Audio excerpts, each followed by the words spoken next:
श्री राधा वल्लभ लाल की जय। अब हम लोग भक्तमाल के पाठ में श्री विदुर जी का चरित्र पढ़ेंगे।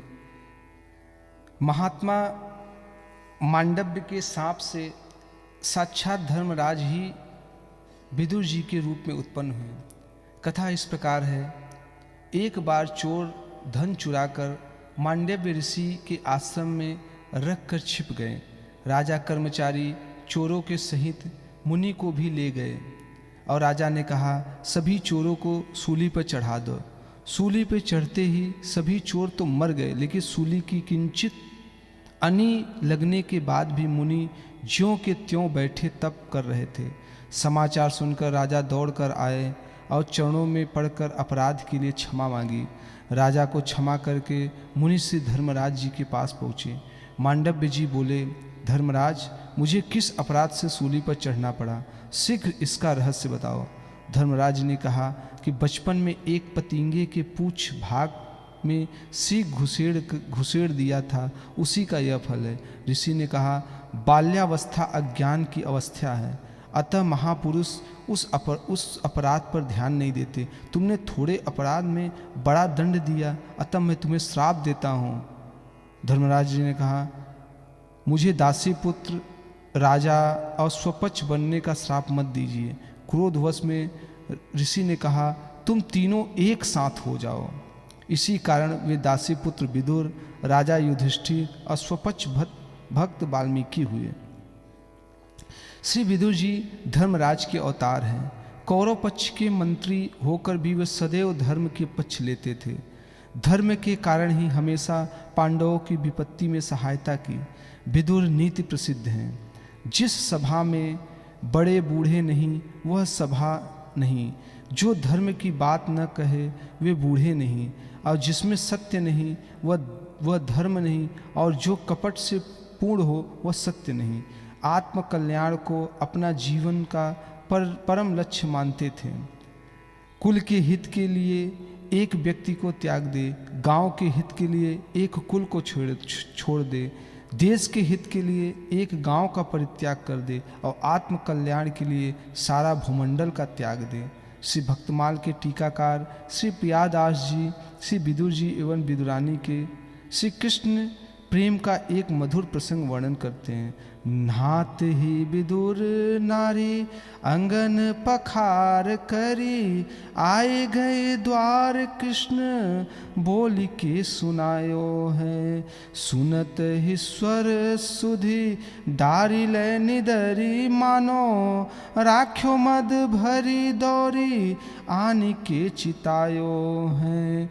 डार दियो पीत पट कटिलपटाय लियो, हियो सकुचायो वेश बेग ही बनायो है। बैठी ढींग आई केरा छिली छिलकाई, ख्वाई आयो पति खीजियो दुख कोटि गुण पायो है।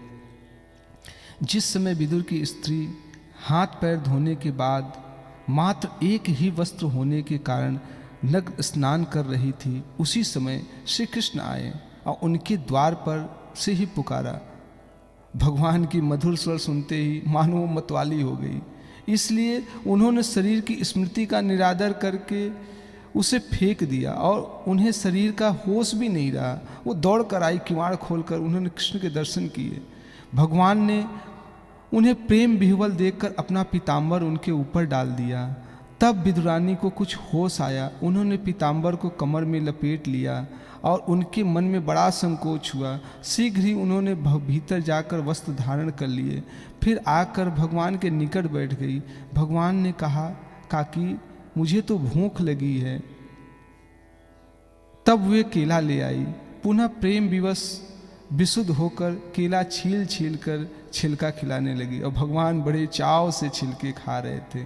इतने में विदुर जी आ गए और इस दृश्य को देखकर बहुत झुंझलाए। विदुरानी जी को जब अपनी भूल का पता चला, तब उन्हें विदुर जी से कोटि गुना अधिक दुख हुआ। केरा छील छील काई खवाई, सबसे ऊंची तो प्रेम सगाई है।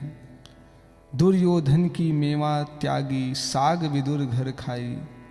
हे अर्जुन, भगवान बोलते हैं, हे अर्जुन, पत्र पुष्प फल इत्यादि जो कोई भक्त मेरे लिए प्रेम से अर्पण करता है, उस शुद्ध बुद्धि निष्काम प्रेमी भक्त का प्रेम पूर्वक अर्पण किया हुआ वह पत्र पुष्पादि मैं प्रीति सहित खाता हूँ। प्रेम को विचारी आपो, लागे फल सार दैन, चैन पायो हियो नारी, बड़ी दुखदाई है। बोले रीझ श्याम तुम, कीनो बड़ो काम ए पे, स्वाद अभिराम वैसी वस्तु में न पाई है। तिया सकुचाए कर काटी डारो हाय, प्राण प्यार को खवाई, छिल छिल कान भाई है। यही की बात दो, पार पावे नाही को, निके के लड़ावे सोई, जाने यह गाई है। विदुर जी ने विचारा कि प्रेमवश बेसुध होकर ही भूल से उसने छिलके खिलाए, इन्होंने भी खा लिए।